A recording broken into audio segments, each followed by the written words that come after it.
محمد نواز اطاری رحیم یار خان سے مفتی صاحب سے میرا سوال یہ ہے، ایک بکرے میں دو نیتیں کر سکتے ہیں، ایک قربانی کی دوسری حقیقے کی، اس کے بارے میں شرعی رہنمائی فرما دیجئے۔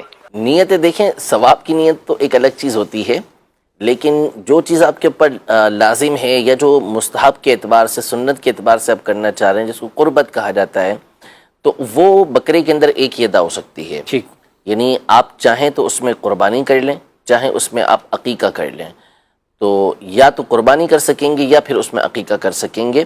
اور دو کی طرف سے بھی بکرے کی قربانی نہیں ہو سکتی، بکرے کی قربانی ایک ہی ہوگی۔ ہاں بڑا جانور ہے تو اس میں آپ چونکہ 7 حصے ہوتے ہیں تو وہاں عقیقے کی نیت بھی کی جا سکتی ہے، اور ایک سے زائد افراد کی طرف سے وہ بڑا جانور قربان بھی ہو سکتا ہے۔ لیکن جو بکری کے بارے میں آپ نے پوچھا تو اس میں ایسا نہیں ہو سکتا کہ قربانی کی نیت بھی کر لی جائے اور عقیقے کی نیت بھی کر لی جائے۔